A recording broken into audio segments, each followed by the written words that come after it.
हम लोग phases of cell cycle देखने वाले थे, है ना। फेजेस ऑफ सेल साइकिल आप लोग को पता है कि नहीं पता है? एक बार बनाए थे हम लोग साइकिल, तुम ही लोग का क्लास में क्या कि नहीं बनाए थे साइकिल? साइकिल बनाए थे ना। फेजेस में देख लो, ये था फेज। फेजेस में क्या क्या चलता है? यूकेरियोटिक सेल का जो फेजेस चलता है बेसिकली दो फेजेस में चलता है सेल साइकिल। कितने फेजेस में? दो फेजेस में। सेल साइकिल कितने फेजेस में चलता है? दो फेजेस। एक को हम लोग बोलते हैं इंटरफेज और दूसरे को बोलते हैं एम फेज। क्या क्या? इंटरफेज और M phase. Interphase and M phase. तुम लोग को याद है इसमें एक्चुअल सेल डिवीजन कौन से फेज में होता है, इंटरफेज में कि एम फेज में?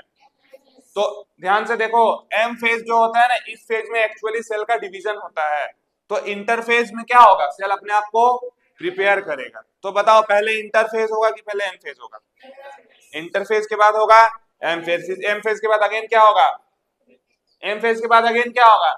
सेल तो बार बार डिवाइड करना होगा ना उसको। तो interphase M phase, M phase के बाद इंटरफेज, फिर इंटरफेज के बाद एम फेज। यही एम फेज में डिवाइड हो गया तो डिवाइड हो, मान ले ये एग्जांपल जैसे तुम लोग सोच रहे हैं अभी, है ना।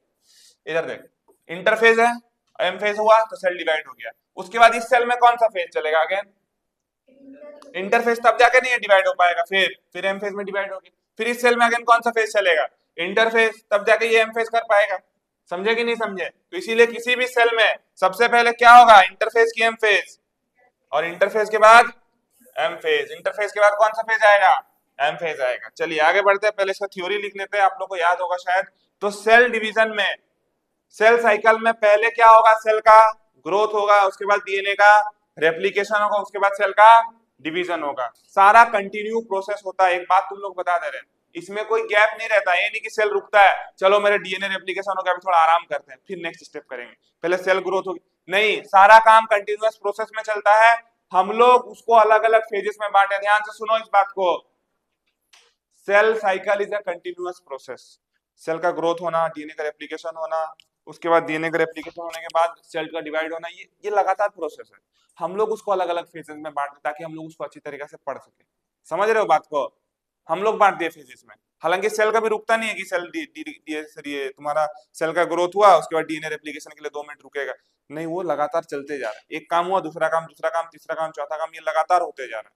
ये कंटिन्यूअस प्रोसेस होता है, कभी रुकता नहीं है वो। तुम लोग को दिखेगा नहीं कि कब रुका कब। ऑब्जर्व करोगे एक फेज दिखेगा तुम लोग, फिर ऑब्जर्व करोगे एक और फेज दिखेगा। मतलब सेल साइकिल एक कैसा प्रोसेस है? Continuous process. कैसा? कंटिन्यूअस। तो हम लोग चेंजेस को नाम हम लोग दिए कि ये इंटरफेज है, ये एम फेज है। ऐसा नहीं कि इंटरफेज के बाद वो रुकेगा। याद रहेगा लाइन? याद रहेगा ना? चलिए आगे बढ़ते हैं। तो हम लोग को पता होना चाहिए कि हमारा सेल साइकिल जो होता है फेजेस कितने फेज में बढ़ता है, पहले यहाँ पे लिख दो कितने फेजेस में बढ़ता है।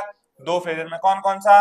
इंटरफेज, इंटरफेज और एम फेज। इंटरफेज और एम फेज। तो पहले कौन सा फेज आएगा आपके सेल में? इंटरफेज की एम फेज? पहले इंटरफेज, इंटरफेज के बाद होगा एम फेज। अब फर्दर जो इंटरफेज है, इंटरफेज भी 3 अलग अलग फेजेस में बढ़ता है। इंटरफेज कितने फेज में बढ़ता है? 3 अलग अलग। जिसमें पहला फेज का नाम है G1। क्या नाम है? G1। G1 के बाद होता है एस फेज, और एस के फेज के बाद होता है G2 फेज। अब इसका नाम G1 क्यों पड़ा वो बाद में बताएंगे, एस क्यों पड़ा बाद में बताएंगे। इतना समझ गया? तो सेल साइकिल में 2 इवेंट चलेगा, इंटरफेज चलेगा और एम फेज। जब इंटरफेज चलेगा तो उसके अंदर कितना इवेंट चलेगा? 3, G1 S G2। ठीक है। अब जब एम फेज चलता है तो एम फेज भी फर्दर 2 पार्ट्स में डिवाइड होता है। देखो एम फेज में एक्चुअल में सेल डिवीजन होगा, तो सेल डिवीजन के बाद 2 चीज डिवाइड होगा। सबसे पहले तो उसका न्यूक्लियस डिवाइड होगा और उसके बाद उसका साइटोप्लाज्म डिवाइड होगा। याद आ रहा तुम लोग को? तो एम फेज कितने पार्ट्स में बटेगा आगे जाके? 2 पार्ट्स में। एक को बोलेंगे कैरियोकाइनेसिस। कैरियो मतलब न्यूक्लियस, कैरियोकाइनेसिस। और उसके बाद होगा साइटोकाइनेसिस। कैरियोकाइनेसिस के बाद क्या होगा? साइटोकाइनेसिस। तो कैरियोकाइनेसिस में किसका डिवीजन होगा? न्यूक्लियस का कि सेल का? तो इसमें कौन डिवाइड होगा? न्यूक्लियस डिवाइड होगा। न्यूक्लियस डिवाइड, क्योंकि कैरियो का मतलब क्या होता है? न्यूक्लियस। और साइटोकाइनेसिस का मतलब साइटोप्लाज्म डिवाइड। कौन डिवाइड होगा? साइटोप्लाज्म। समझ में आया बात? तो अब तुम लोग को साइकिल बनवाते, साइकिल। अब क्या बनवाएंगे? साइकिल। इधर देखो, ये वाला बात याद रहेगा ना? देख लो इसको, याद करके रुक जा, रुक, इसको देख लो। तो cell cycle 2, interphase, M phase. Interphase में 3 अलग अलग फेज चलेगा, G1 चलेगा, S चलेगा, फिर G2। फिर G2 के बाद कौन सा फेज आएगा तब? G2 के बाद कौन सा फेज आएगा? M फेज में पहले क्या होगा? कैरियोकाइनेसिस की साइटोकाइनेसिस? कैरियोकाइनेसिस, उसके बाद साइटोकाइनेसिस। इधर ध्यान दो, इधर कॉपी।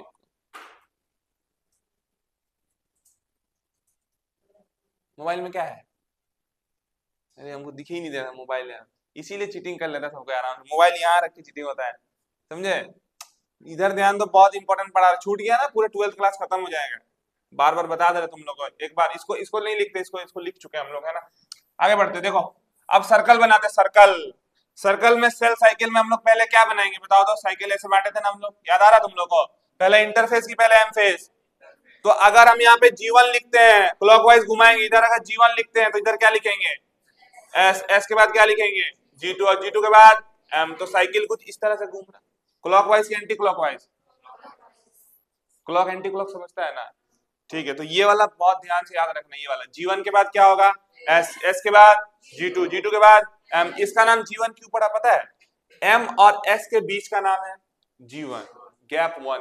S और M के बीच का गैप है G2। तो पहले G1 होगा कि पहले G2 होगा? G1 के बाद S के बाद G2, G2 के बाद M के बाद अगेन कौन सा फेज आ जाएगा? तुम लोग बोले थे ना पहले इंटरफेज होगा, उसके बाद M फेज। सेल डिवाइड कर लिया M फेज में, फिर जो सेल डिवाइड किया है उसमें कौन सा फेज चालू हो जाएगा? अरे जो सेल डिवाइड कर लिया उसमें कौन सा फेज चालू हो जाएगा? जैसे ये सेल है, इस सेल में अभी कौन सा फेज चल रहा होगा? सेल डिवाइड हुआ क्या? तो कौन सा फेज चल रहा है इसके अंदर? इंटरफेज। तो जैसे ही सेल डिवाइड कर रहा मतलब इसके अंदर कौन सा फेज चल रहा है? चला, एम फेज चला। अब ये सेल बैठा हुआ है किसके इंतजार में? इसको डिवाइड करना है कि नहीं करना है? तो इसमें कौन सा फेज चलेगा? Again interphase. फिर इसमें कौन सा फेज चलेगा? M phase. फिर इसमें कौन सा फेज चलेगा? मतलब इंटरफेज के बाद एम फेज, एम फेज के बाद इंटरफेज। समझ में आया बात? तो वैसे ही याद रखना, देख वही है। तो G1 के बाद S के बाद G2, G2 के बाद M के बाद G1, M के बाद अगेन कौन सा फेज? G1 के बाद S के बाद G2, G2 के बाद M। मतलब ये साइकिल चलते रहेगा। What is the meaning of cycle here? अगर हम S फेज से शुरुआत करते हैं तो S के बाद G2, G2 के बाद M के बाद, ऐसे मत बोलना कि G1 के बाद M आएगा। G1 के बाद हमेशा कौन आएगा?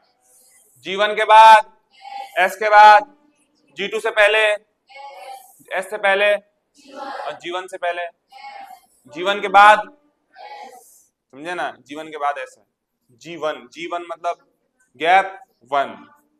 G1 के बाद मृत्यु है, मृत्यु के बाद जीवन है। ये G1 है, G1। अब इसके बारे में पढ़ते हैं।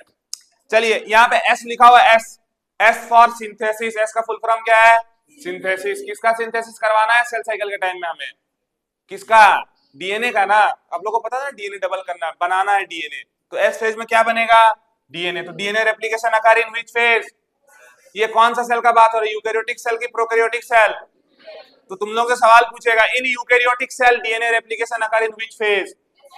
12th क्लास में 2 बार पूछा हो, 11th क्लास में कितना बार पूछा है पता नहीं, बहुत सिंपल सा सवाल। एस फॉर हाँ, एस फॉर सिंथेसिस। किसका सिंथेसिस इस फेज में होता है? डीएनए का।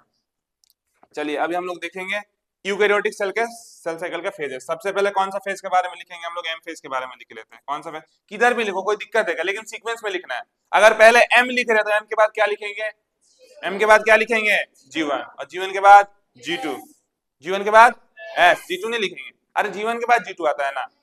G1 के बाद S के बाद G2, G2 के बाद ये यहाँ पे ना सेट होना चाहिए, सेट। जैसे तुमको पता है ना, तेरे मम्मी का नाम, तेरे पापा का नाम, तेरा नाम, कभी भूला है जिंदगी में? ऐसे ही भूलेगा नहीं। सेल साइकिल का 2 फेज, इंटरफेज और एम फेज। सेल डिवीजन कौन सा फेज में होता है? सेल डिवीजन कौन सा फेज में होता है? तुम लोग का भी जवाब देना है खाली इंटरफेज और एम फेज में, ठीक है? बस हम पूछ रहे इंटरफेज एम फेज में।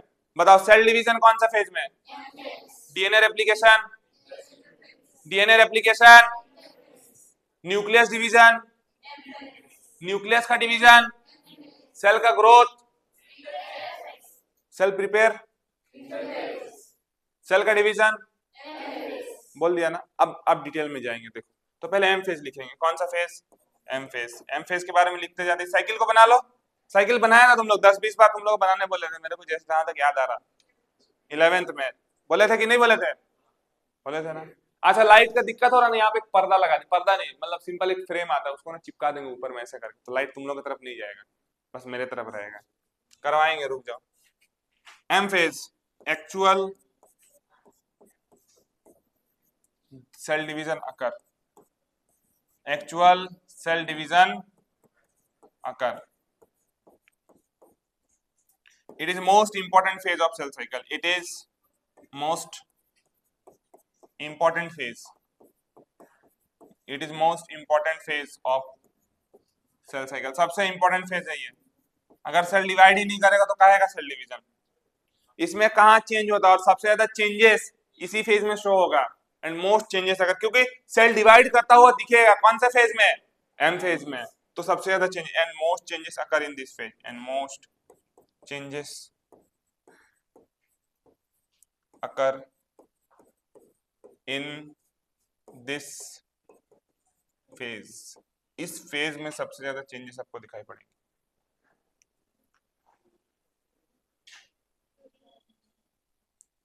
वो तो लिखे, ये बनाया ना तुम लोग, फिर ये वाला बनाओ। कैरियो, कैरियो मतलब न्यूक्लियस। और कल के क्लास के बाद कोई सदमा में नहीं है ना, निकल गया ना सदमा से। मलेरिया दोबारा किसको इसको देखना पड़ा, जरूरत पड़ा, कोई नहीं देखा, देखने का जरूरत नहीं है, क्लास में एक बार में सीख गया है तो देखने की जरूरत नहीं दोबारा।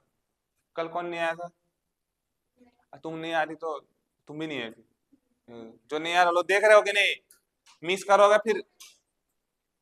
नहीं देख रहा, मेरे को यूट्यूब में देख के पता चल जाता है कौन कितना मिनट तक देख रहा है और कितना मिनट तक, एवरेज टाइम ड्यूरेशन दिखता है उसमें। मत देखो, कोई दिक्कत नहीं है। और तुम लिखा हुआ है सब, कितना तक पढ़ा दी तुम लोग, सेकंड कितना पढ़ा दी, पूरा पढ़ा दी थी क्या? नहीं तो लिखो नया से, मत करो मेहनत, इसमें हम पूरा डिटेल में पढ़ा रहे सेल साइकिल, तुम लोग को बोले ही थे। चलिए आगे बढ़ते हैं। एम फेज के बाद कौन सा फेज की बात करेंगे हम लोग? एम फेज के बाद कौन सा फेज की बात करेंगे, बोलिए? जीवन। जीवन is gap between, gap between किसके किसके बीच का गैप है ये बोलना है, एस और एम मत बोलना। This is M, M for mitosis या meiosis, M for mitosis, S for, G for, G for gap one काम जी पूछ, G for F, A for anime, apple, apple, इसमें ए फॉर भी आ गया, फॉर एनाफेस, बोले प्रोफेज, मेटाफेज, एनाफेज हटना पड़ेगा, बताओ यार। आगे बढ़े, बहुत अच्छा है, इसमें तुम लोग को स्मार्ट बोर्ड में रुकना पड़ा नोट्स के लिए, बहुत गलत बात है, पता है, बहुत गलत बात है ये। आगे बढ़े हम लोग, आगे बढ़े, चलिए आगे बढ़ते हैं। बात करेंगे जीवन फेज का, कौन सा फेज का? जीवन फेज। जीवन phase is gap between M and S phase, M and S phase. चलिए इसके बाद कौन सा फेज के बारे में बात करेंगे हम लोग? S phase. G2 कहाँ है? जीवन के बाद कौन सा फेज आता है? एस फेज के बारे में क्या बात करेंगे? डीएनए रेप्लिकेशन अकर, डिटेल में पढ़ेंगे इन लोगों के बारे में, टेंशन मत लो। DNA replication occur, DNA replication occur in this phase, लिखते जाओ साथ साथ में, या फिर DNA synthesis occur, DNA duplication occur, कुछ भी लिख सकते हो, सब सही है ना। रेप्लिकेशन की जगह पे क्या लिख सकते हो? सिंथेसिस। सिंथेसिस की जगह पे क्या लिख सकते हो? डुप्लीकेशन, कुछ भी लिख सकते हो, डुप्लीकेशन कुछ भी लिख सकते हो, ठीक है। चलिए आगे बढ़ते हैं। G2 फेज, कौन सा फेज? G2 phase. चलिए G2 फेज में बात करते हैं। G2 फेज में क्या बात करेंगे? G2 phase is a gap between S and M phase. हो गया, बात खत्म यहाँ पे, आगे बढ़ेंगे।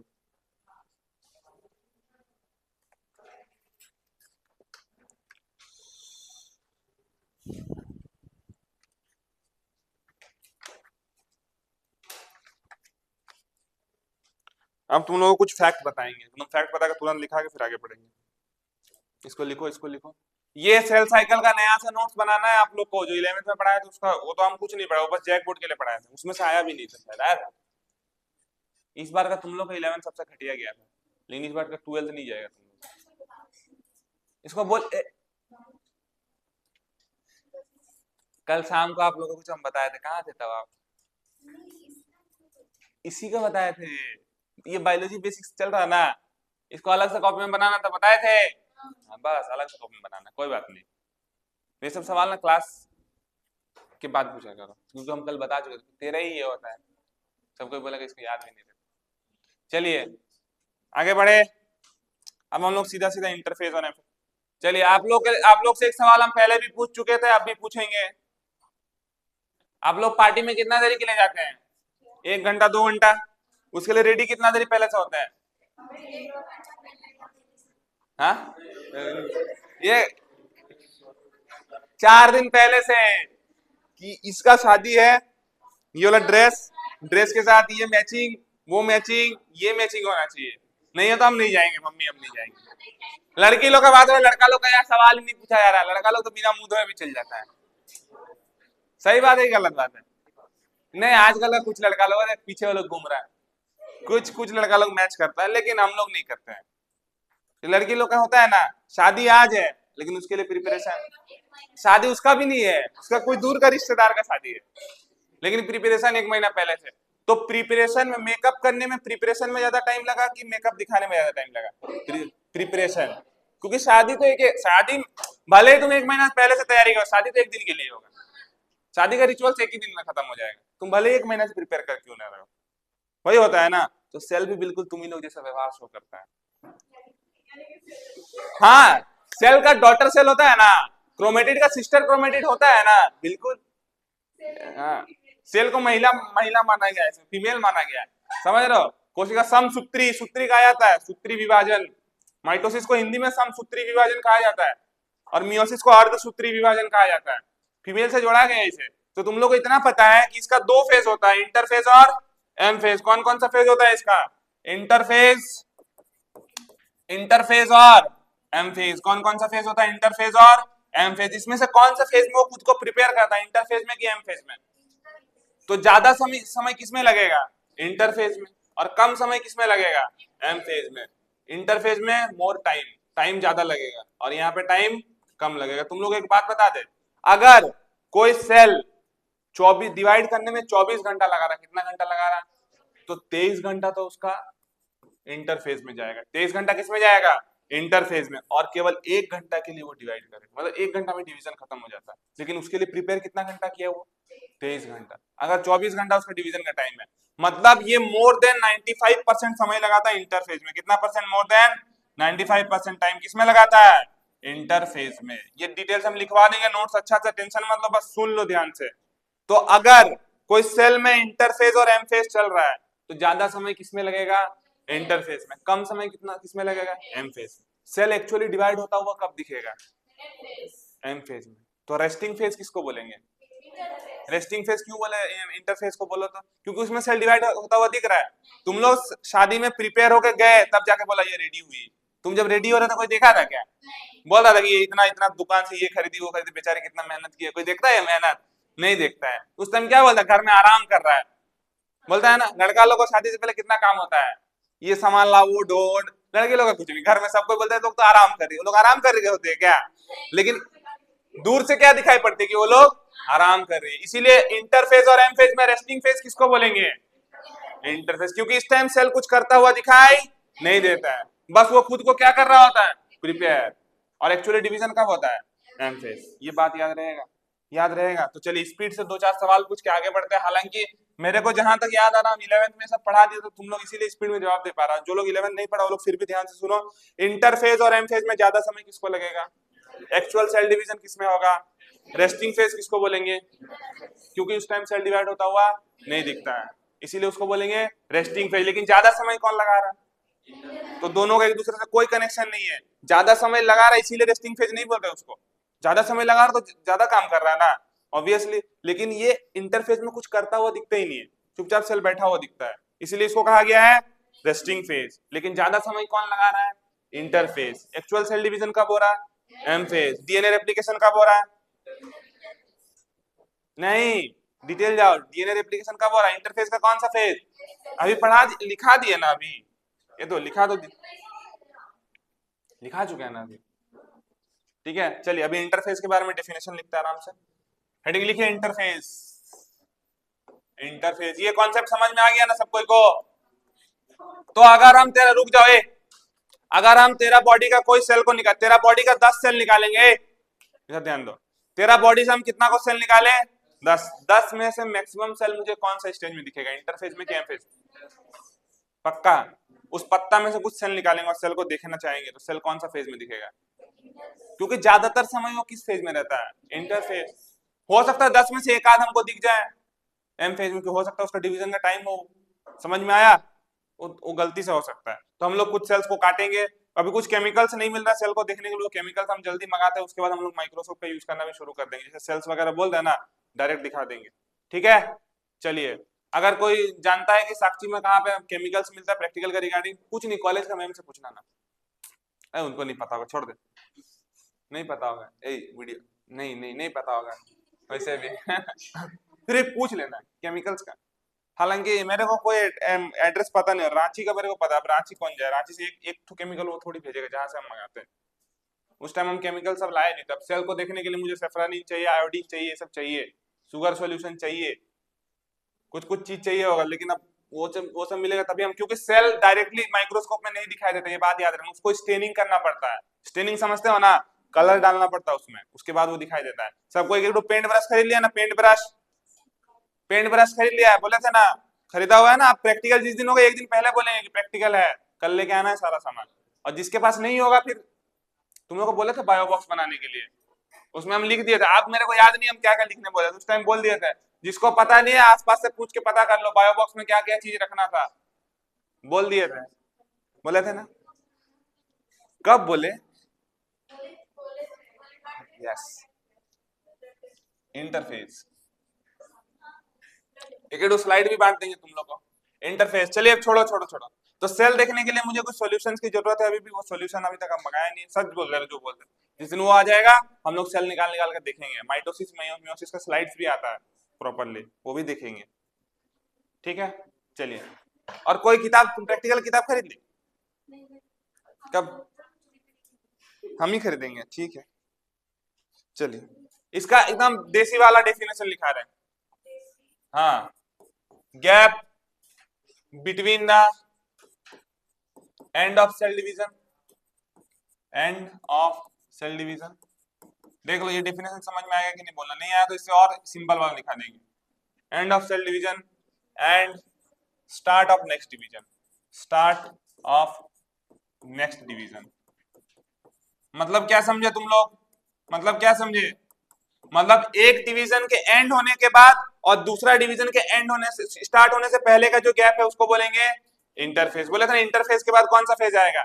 एम फेज, फिर एम फेज के बाद इंटरफेज, मतलब ऐसे चलेगा, देख लो देख लो, ये इंटरफेस, फिर एम फेज, फिर इंटरफेस, फिर एम फेज। तो दो एम फेज के बीच का गैप को बोलेंगे, रुक जा इधर देखो लिखने में, दो एम फेज का बीच का गैप को बोलेंगे इंटरफेस। तो एम फेज जब खत्म होगा यानी सेल डिवीजन का क्या हो जाएगा?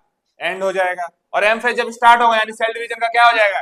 स्टार्ट। यानी start of cell division and end of cell division के बीच के गैप को बोलते हैं इंटरफेज। एनसीईआरटी पता है इस लाइन को अच्छा भाषा में कैसा लिखता है? बोलता है it is a gap between two successive M phases, मतलब दो सक्सेसिव एम फेजेस का बीच का गैप को कहा जाता है इंटरफेज। तो it is a gap between, NCERT का डेफिनेशन इसीलिए स्टार लगा दिए, gap between two successive M phase. Successive समझते हो ना? टू सक्सेसिव एम फेज, दो सक्सेसिव एम फेज के गैप को बोलते हैं इंटरफेज। इंटरफेज का दूसरा नाम क्या था? अच्छा, चेंजेस ज्यादा शो होता है कि कम शो होता है इसमें?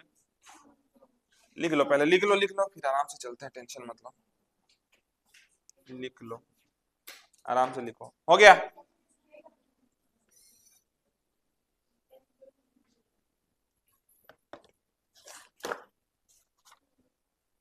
जल्दी जल्दी,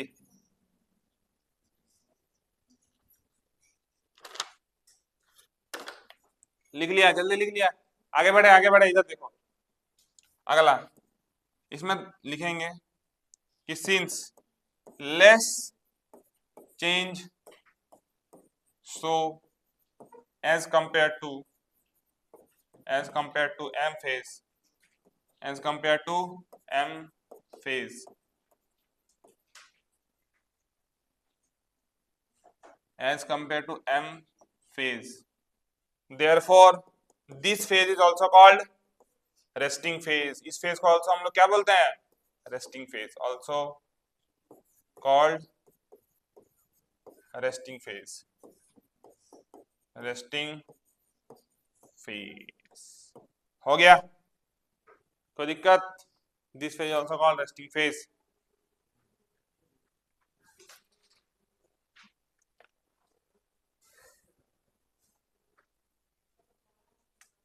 रेस्टिंग फेज समझ में आया? कोई दिक्कत नहीं है? आगे बढ़ जाए। This phase is also called resting phase. Interface के बारे में यहाँ पे सारा चीज खत्म होता है। अब हम लोग नेक्स्ट टॉपिक में जाएंगे, टाइम फॉर फेजेस। हम बताएंगे कि अलग अलग सेल अलग अलग कितने टाइम में डिवाइड होता है, एक ही ऑर्गेनिज्म के अंदर अलग अलग सेल का टाइमिंग डिवाइड का टाइमिंग अलग अलग होता है। ये सारा चीज देखेंगे। उससे पहले ये लिख लो, ये लिख लो। इसको रेस्टिंग फेज क्यों कहा जाता है ये बात समझ में आया? ज्यादा समय कौन लगाता है? इंटरफेस, इसीलिए इसे रेस्टिंग फेज बोलेंगे। नहीं ना, क्यों बोलेंगे इसे रेस्टिंग फेज? क्योंकि ये इसमें कुछ दिखाई नहीं देता है। तुम लोग अपने आप को, लड़की लोग को ज्यादा जल्दी याद हो जाएंगे, है ना? तुम ही लोग से पूरा पूरा कंपेयर हो गया। एक आध एक्सेप्शन निकल जाता है, लेकिन इसमें भी सेल के बारे में नहीं कर, सेल के बारे में नहीं बात करें, तुम लोग के बारे में बात करें। कुछ जन होता है, हम देखे जो लोग अपने आप को प्रिपेयर नहीं करते हैं, क्योंकि लोग जाता ही नहीं है ना? अरे वो जाता ही नहीं, कहीं कहीं नहीं जाता। अरे प्रिपेयर ही नहीं करेगा, बोला हम घर में रहेंगे। स्किन केयर क्या होता है? स्किन केयर के लिए भी बहुत ये करना पड़ता है। चलिए अगला टॉपिक, टाइम। टाइमिंग का बात करेंगे, कौन सा सेल को कितना time, time for phases. NCERT में दो सेल के बारे में लिखा हुआ, human cell, human cell in culture medium. Culture medium समझते हो ना तुम लोग? कल्चर मीडियम बताया था ना, आर्टिफिशियल कंडीशन में किसी सेल को ग्रो कराया जाए उसको कल्चर मीडियम कहते हैं। ह्यूमन सेल कल्चर में डिवाइड होने में टाइम लगाता है 24 घंटा। कितना घंटा? 24 घंटा। और वहीं yeast cell, normally yeast cell का बात करें, ईस्ट सेल को डिवाइड होने में लगता है 90 मिनट। कितना मिनट? 90 मिनट, यानी कितना घंटा? कितना घंटा रे? 1.5 घंटा। 1.5 घंटा समझते हैं? 1 घंटा और आधा घंटा, 1.5 घंटा। तो इतना याद रखना कि ये सेल साइकिल का जो टाइमिंग है, सेल डिवीजन का जो टाइमिंग है, ये ऑर्गेनिज्म टू ऑर्गेनिज्म वेरी कर रहा है। देख रहे हो, ईस्ट में 90 मिनट लगा रहा है, ह्यूमन में 24 घंटा। लेकिन ये ऑर्गेनिज्म के अंदर भी अलग अलग सेल में अलग अलग, जैसे तुम लोग बात करें स्किन सेल, स्किन सेल बहुत स्लो डिवाइड करता है, लेकिन ब्लड सेल बहुत फास्ट डिवाइड करता है। ये बात याद रखना। तो एनसीईआरटी एक चीज बताता है, in an organism, in an organism, एक ऑर्गेनिज्म के अंदर, in an organism, in an organism, time can be different, time can be different, पूरा लिख लेना, time can be different for two different type of cell, two different type of cell. मतलब अलग अलग तरह के सेल के लिए सेल डिवीजन का टाइमिंग भी क्या हो सकता है? अलग अलग, लेकिन एक ही ऑर्गेनिज्म के अंदर। यहाँ पे क्या देख रहे हैं कि अलग अलग ऑर्गेनिज्म में अलग अलग, लेकिन यहाँ पे क्या देख रहे हैं? एक ही ऑर्गेनिज्म। फॉर एग्जांपल के तौर पे हम लोग लिखेंगे, हिंदी में लिखेंगे, skin cell divide slowly. Skin cell कैसे डिवाइड करेंगे? Skin cell divide slowly. Hindi में लिख सकता है डिवाइड स्लो करता, डिवाइड स्लो। और blood cell divide fast, blood cell divide fast. Blood cell तुरंत डिवाइड करता है, ब्लड सेल। ये बात याद रखना। तो इससे क्या सीखा तुम लोग? इस कहानी से हमें क्या शिक्षा मिलती है? इस कहानी से हमें ये शिक्षा मिलती है कि सेल डिवीजन का टाइमिंग अलग अलग सेल में अलग अलग हो सकता है, और एक ही ऑर्गेनिज्म के अंदर दो अलग अलग टाइप का सेल में अलग अलग हो सकता है। देख रहे हो, अलग अलग ऑर्गेनिज्म अलग अलग टाइम। यहाँ पे ऑर्गेनिज्म एक ही तो है, लेकिन उसका दो अलग अलग टाइप का सेल का डिवीजन का टाइमिंग अलग अलग है। हो गया। अब अगला क्लास से हम लोग सीधा पढ़ेंगे अलग अलग फेजेस के बारे में। फेजेस समझते हो तुम लोग? G1 के बारे में डिटेल में पढ़ेंगे, S के बारे में डिटेल में पढ़ेंगे, G2 के बारे में डिटेल में पढ़ेंगे। तो अगला क्लास से तुम लोग को लिखने का मेहनत थोड़ा कम हो जाएगा, हम लिख के आएंगे, क्योंकि हमको फेजेस पहले जैसे कल किए, मलेरिया में कल किया ना एक्सप्लेन कर, लिखने वाला चीज घर में, तो घर का मेहनत भी तुम लोग का बढ़ जाएगा, और घर में मेहनत करना है। कल जाकर ईमानदारी से बताओ तो कल का नोट्स कल ही कौन कौन लिखा? ईमानदारी से, झूठ मत बोलना, झूठ मत बोलना। अब बाकी लोग को टाइम नहीं मिला। वेरी गुड, जो लोग लिखे सही बोल रहे हैं ना, सच सच, गुड, बहुत अच्छा, समझ में आया। कल लिखोगे तो ही समझ में आएगा, बाद में लिखोगे तो हो गया, फिर बैठ जाना वीडियो लिख के 1 घंटा और बर्बाद करना। अगर जो लोग क्लास कर रहा है उसके बाद वीडियो देख रहा है ना पूरा, तो वो टाइम का बर्बादी है, वो भी बता दे। मेरा चैनल कोई वो भी वीडियो से मेरा मोनेटाइज नहीं होगा तुम लोग देखने से, अनलिस्टेड डाल रहे, तो मेरा तो फायदा कुछ होगा नहीं, तो हम नहीं बोल रहे, हम सीधा सीधा बता दे। अगर तुम लोग क्लास करने के बाद दोबारा से वीडियो देख रहा पूरा पूरा, तो एक आध सेक्शन हो सकता है छूट गया हो, कहीं उल्टा तरफ ध्यान चले गया हो सकता है, लेकिन अगर पूरा वीडियो दोबारा से देखने की जरूरत पड़ रहा है तो तुम्हारा क्लास में बैठना व्यर्थ है, तुम्हारे टाइम की बर्बादी होगी। समझ रहे हो बात को? क्योंकि अल्टीमेटली जब से तुम लोग देखो वीडियो देख के पढ़ने का आदत अभी से डाल लो। दूसरी बात, जब क्लास छूट रहा था, क्योंकि जैसे तुम लोग 12th पास करोगे ना, कॉलेज में प्रोफेसर आएगा, पीपीटी लाएगा, पढ़ा के निकल गया, तुम लोग को जाके लास्ट में यूट्यूब में ही सर्च करना पड़ेगा और यूट्यूब से ही पढ़ना पड़ेगा। ये बात हम 90% सच होता है, 90% कॉलेजेस का यही हाल है इंडिया में, बहुत टॉप कॉलेजेस को छोड़कर, बहुत टॉप को में पैसा क्यों देंगे डिग्री के लिए? इंडिया में डिग्री का वैल्यू है, समझे? चलिए आगे बढ़ेंगे, अभी एनसीईआरटी को रीड करेंगे, इसका सेल साइकिल का। पता नहीं एनसीईआरटी ये खुलेगा कि नहीं, हाँ खुल गया, खुलिए, चलो वेबसाइट काम करिए। कौन सा क्लास तुम लोग? 11th क्लास का पढ़ेंगे। कौन सा सब्जेक्ट? बायोलॉजी। ये वाला फीचर को इतना अच्छा से मेरे को वहां पे एक्सप्लेन किया था ना, हमको अभी भी याद है। देखिए इतना अच्छा है हम लोग का फीचर है, या मतलब हम बोलते हैं वेबसाइट में मिलता है ऑलरेडी। कौन सा चैप्टर है सेल साइकिल? 6, 7, 8, 9, 10 कंफर्म। ये वाला है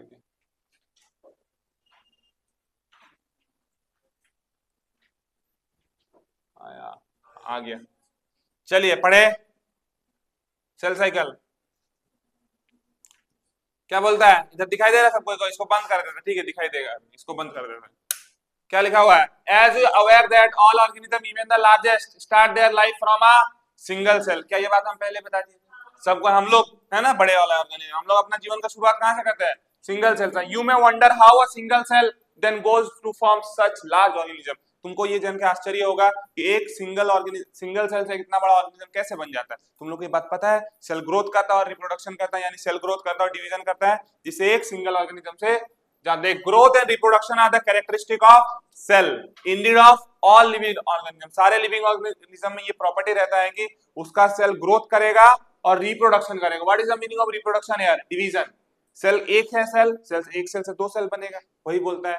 चलिए इसके बाद all cell reproduce by dividing into 2, है ना, वो कितना में डिवाइड हो जाता है? 2 में, with each parental cell giving rise to 2 daughter cell. कितने सेल्स को वो प्रोड्यूस करता है? 2 डॉटर सेल। याद रहेगा वाला, 2 डॉटर सेल को बनाता है। चलिए आगे बढ़ेंगे हम लोग, एक second. Each time they divide, these newly formed daughter cells can themselves grow and divide। ये खुद से फिर डिवाइड कर सकते हैं newly form cell, giving rise to a new cell population. मतलब सिंपल से यही बात बोल रहा है कि सेल डिवाइड करेगा लगातार, और सेल के लगातार डिवीजन से एक सिंगल सेल से एक लार्ज ऑर्गेनिज्म बन सकता है। ठीक है, आगे बढ़े अभी हम लोग। इसके बाद देखते हैं, देखो यहाँ पे क्या लिखा हुआ है कि cell division is a very important process in all living organism. During the cell division DNA replication and cell growth also take place. बोले थे ना कि सेल ऐसे ही डिवाइड नहीं होगा, पहले क्या होगा? सेल का ग्रोथ होगा, फिर डीएनए का रेप्लिकेशन होगा। बताए थे अलग बात आप लोग को? अरे बताए थे कि नहीं बताए थे? चलिए आगे बढ़ते हैं, आगे बढ़ते हैं आगे। All these processes, that is cell division, DNA replication and cell growth, hence have to take place in a coordinated way। किस वे में? coordinated। बोले ना फीचर्स, पहला feature coordinated way to ensure the correct division and formation of progeny cells containing intact genome। intact genome मतलब same genome आना चाहिए दोनों cell के पास, जो दोनों उसका सेल बनेगा ना, दोनों के पास सेम सेम जीनोम आना चाहिए, आधा आधा नहीं आना चाहिए। ठीक है, the sequence of events by which a cell duplicates its genome synthesis and other constituent of the cell cycle and eventually divide into 2 daughter cell is termed as cell cycle। लिखा दिए वाला चीज, एनसीईआरटी खुद का भी पढ़ लेना घर में जाके। 11th क्लास का पढ़ना है, 12th वाला नहीं, नहीं तो 12th वाला चैप्टर खोल रहा। कौन सा चैप्टर है ये? 10th chapter. कौन सा क्लास का? 11th चैप्टर का, 11वीं का। Although cell growth in terms of cytoplasm increase a continuous, बोले थे ना cell growth is a continuous process, में कोई फेजेस नहीं होता। फेजेस तो हम लोग बांट दिए हैं, बताए थे, वही लिखा हुआ है। DNA synthesis occur only during one specific stage in the cell cycle. DNA replication एक फेज में होता है जिसका नाम है एस फेज। क्या नाम है? S phase. They replicated chromosome and then distributed into two daughter nuclei by a complex series of events during the cell division. सब पढ़ेंगे हम लोग कि कैसे वो न्यूक्लियस एक मतलब न्यूक्लियस का डिवीजन होता है, दो अलग अलग सेल्स में जाता है। These events are themselves under the genetic control. बताए थे ये चीज। आगे बढ़े क्या? चलिए आगे बढ़ते हैं। वही लिखा हुआ है आपका, देखिए फेजेस ऑफ सेल साइकिल। देखो इधर, देखिए यहाँ पे, इसको देखो, इसको देखो। G1 फेज, G1 फेज के बाद S फेज, S फेज के बाद G2 फेज, फिर G2 फेज के बाद M फेज। M फेज दो में बढ़ता नहीं, ये तुम्हारा कैरियोकाइनेसिस हो गया और ये तुम्हारा साइटोकाइन। अब कैरियोकाइनेसिस फर्दर चार में बढ़ता है, प्रोफेज, मेटाफेज, एनाफेज, टीलोफेज। वो लिखा हुआ है यहाँ पे, इसके बारे में हम लोग पढ़ेंगे। चलिए फेजेस में देखते हैं यहाँ पे क्या लिखा हुआ है। A typical eukaryotic cells is illustrated by human cells in culture. These cells divide once in approximately every 24 hours. अगर एक ह्यूमन सेल को हम लोग कल्चर मीडियम में देखेंगे, ध्यान से इलस्ट्रेट करेंगे, तो एक ह्यूमन सेल को डिवाइड होने में कितना टाइम लग रहा है? 24 घंटा। क्या ये बात पढ़ा चुके हैं? अरे however this duration of cell cycle can vary from organism to organism। ये ऑर्गेनिज्म टू ऑर्गेनिज्म वेरी कर सकता है। बोला ना, ईस्ट सेल कितना टाइम लगा रहा था? 90 मिनट। ह्यूमन सेल कितना? 24 घंटा। ठीक है। Also from cell type to cell type, बोले थे ना, cell type to cell type भी वेरी करता है। स्किन सेल को डिवाइड होने में कम टाइम लग रहा था, ज्यादा टाइम, और ब्लड सेल को कम टाइम। यही लिखा हुआ है, organism to organism, also from cell type to cell type. ये लाइन देखो, organism to organism and also from cell type to cell type, याद रहेगा। आगे each for example can progress through the cell cycle only about 90 minute. Each 90 minute में कर लेता है। देखो एनसीईआरटी कितना कॉम्प्लेक्स लिखा, उस चीज को सिंपल में लिखा दिया ना तुम लोग। इसी पैराग्राफ को यहाँ पे ऐड किया इसमें, ये देख, इसी पैराग्राफ को हम इसमें लिख दिया। कहाँ गया? ये देख, सिंपल से लिखा दिया है ना इसमें, किताब में देखो तुम लोग का। चलिए आगे बढ़ते हैं। The cell cycle is divided into two basic phases. कौन कौन सा बेसिक फेज है? इंटरफेज और एम फेज। एम फेज का दूसरा नाम माइटोसिस भी होता है। चलिए आगे बढ़ते हैं। The M phase represent the phase when the actual cell division और mitosis occur and the interphase represent the phase between two successive M phases. Line समझ में आया? कोई दिक्कत किसी को इस लाइन में? आगे बढ़े। It is significant to note that in the 24-hour average duration of a cell cycle of a human cell division proper last for only about an hour। अगर 24 घंटा का सेल साइकिल चल रहा है, उसमें सेल डिवीजन कितना घंटा के लिए होगा? मात्र ये ओनली अबाउट एन आवर लिखा हुआ है। कितना मिनट के लिए, कितना घंटा के लिए होगा? मात्र 1 घंटा के लिए। मतलब इंटरफेस कितना टाइम चलेगा? 23 घंटा। बोले थे ना, उसी चीज को यहाँ पे लिखा हुआ, ध्यान से देख। It is significant to note that in the 24-hour average duration of a cell cycle of a human cell, cell division यानी कौन सा फेज का बात हो रहा है? Interphase, M phase, proper last for only about an hour. An hour मतलब 1 घंटे के लिए मात्र होगा। बात समझ में आया? अब देख, the interphase last more than 95% duration of the cell cycle. ये क्या ये बात बता दिए थे तुम लोग को? बस यहीं तक हम लोग पढ़े हैं। अब इसमें वही लिखा हुआ, the M phase start with the nuclear division. M phase किससे स्टार्ट होता है?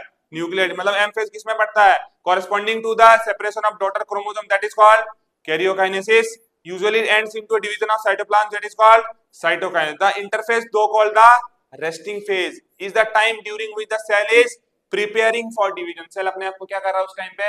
प्रिपेयरिंग। क्यों? और इस फेज को हम लोग क्या बोलते हैं? Resting phase. किस फेज को? इंटरफेज। और ज्यादा टाइम कौन लगाता है?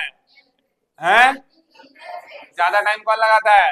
काहे भावनाओं में बह रहे हो?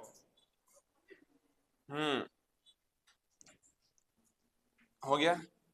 Undergoing both, इसके बाद preparing for division by undergoing both the cell growth and DNA replication occur in orderly manner। The interphase divided into 3 further phases, that is G1, S, G2। अब इसके बारे में हम लोग डिटेल में पढ़ेंगे। एक सवाल है यहाँ पे, देखो एक सवाल इस सवाल का जवाब दो तुम लोग, ठीक है? देख, बोलता है how do plants and animal continue to grow all their lives? Do all cells in a plant divide all at a time? क्या प्लांट के सारे सेल एक साथ में डिवाइड कर रहे हैं? प्लांट में पता नहीं, एक एपिकल ग्रोथ होगा, एक लेटरल ग्रोथ होगा। प्लांट के सारे सेल एक साथ में डिवाइड नहीं करते, तो इसका आंसर क्या चल जाएगा? नो। उसके बाद do you think all cell continue to divide all plants and animals? क्या लगता है तुमको, एनिमल के सारे सेल डिवाइड होते हैं? क्या लगता है इसका जवाब क्या है? हाँ या ना? प्लांट और एनिमल। न्यूरॉन के बारे में सुना है क्या? न्यूरॉन जिंदगी में हमेशा डिवाइड होता रहता है, एक बार डिस्ट्रॉय हुआ और कभी नहीं बन। बताया था शायद ये बात, यहाँ पे नहीं लिखा हुआ है, कहीं तो लिखा हुआ था, यहीं पे कहीं लिखा हुआ था, छोड़ दे। न्यूरॉन वाले चैप्टर में लिखा हुआ था ना, हाँ, न्यूरॉन कभी भी डिवाइड नहीं करता, एक बार बन गया बचपन में, बन गया। इसलिए ब्रेन में चोट लगना बहुत खतरनाक, एक बार ब्रेन का नर्व डैमेज हो गया ना, कभी नहीं बनेगा। तुम या तो कोमा में जिंदगी भर अपना जीवन काटेगा, या तो मर जाएगा। तो कोमा में काटने से अच्छा है मर जाओ यार, हम तो यही मानते हैं। जिसका डॉक्टर, हाँ मजाक का बात नहीं है, हॉस्पिटल का बिल आएगा, इतना खर्चा होगा, उससे मर जाओ, एक ही बार में खत्म। अभी एक लड़का का केस, हम तो ज्यादा दूर का बच्चा नहीं, अभी नाम नहीं लेंगे क्यों कैमरा है, कम से कम वो 2.5 से 3 महीना अभी भी वो कोमा में, उसको यहाँ टीएमएच से रिम्स से, फिर नहीं रिम्स नहीं, गवर्नमेंट हॉस्पिटल प्राइवेट में ही कहीं था, फिर कोलकाता गया। उसका डॉक्टर बोल चुका है कि इसका नर्व खत्म हो चुका है, लड़का गांजा फूक के एक्सीडेंट होके अपना डैमेज कर चुका है, उसी को मर ही जाना चाहिए हम। और उसके उसके लिए मेरे को, हमको कैसे पता चला, वो किसी का फ्रेंड है, तो कॉल करके मेरे को बार बार पूछ रहा है कि बताओ तो ये जिंदा होगा कि नहीं, मतलब नहीं होगा जिंदा, तो बताया था ना, अभी भी वो जिंदा है। यहाँ तक कि उसका सारा अभी धीरे धीरे ऑर्गन्स डैमेज हो रहा है, धीरे धीरे धीरे धीरे। देख अब तुम ही लोग बोला, हम कुछ नहीं बोले तो क्या हम बोले कुछ, क्या ऐसा आदमी लगा तुम मर जाओ बोलते हो। हम ये बात किसी के, वही तो कोमा में रह के क्या कह रहे हैं बात, फैमिली को दिक्कत नहीं, बहुत पैसे। इधर देख, तो ये सवाल का जवाब है। अब सवाल पे आता है, सवाल क्या पूछता है, do you think all cells continue to divide in all plants and animals, क्या लगता है कि सारे प्लांट और एनिमल में सारे सेल डिवाइड कर रहे हैं, नहीं कर रहे हैं। ये बात सवाल का जवाब मिला। उसके बाद can you tell the name and the location of the tissue having cell that divide all their life in higher plants, higher plants में एक स्पेशल जगह होता है, एपिकल मेरिस्टम जिसको बोलते हैं, देखते हो प्लांट हमेशा हाइट में ग्रो करते रहता है, लेटरल साइड से ग्रो करते रहता है, उन लोकेशंस में होता है, जो तुम लोग एनाटॉमी वाला चैप्टर अगर पढ़ाएंगे तो वहां बता देंगे, ठीक है। Do animals have similar meristematic tissues, क्या एनिमल में ऐसे मेरिस्टेमेटिक टिश्यूज होते हैं कि एनिमल हमेशा अपने जिंदगी में ग्रोथ कर रहा होता है, एक टाइम आने के बाद एनिमल का ग्रोथ रुक जाता है, बस सेल का रिपेयर होता है, सेनेसेंस फेज जमाना शुरू होता है, सेल का रिपेयर होता है। एनिमल में ऐसा नहीं होता, प्लांट में ऐसा होता है, प्लांट में जिंदगी मेरिस्टेमेटिक रीजन एक होता है, मेरिस्टेमेटिक टिश्यूज होते हैं, विभोज्य उत्तक कहा जाता है हिंदी में इसे, सुने हो ना। तो ये डिवाइड करते रहता है जिंदगी भर, प्लांट हमेशा ग्रो करेगा, एनिमल हमेशा ग्रो नहीं करेगा। तो क्या तुमको यहाँ तक एनसीईआरटी क्लियर है, जी हाँ कि जी ना, जी हाँ, जिसको पढ़ लेना, यहाँ तक पढ़ लेना घर में दोबारा से।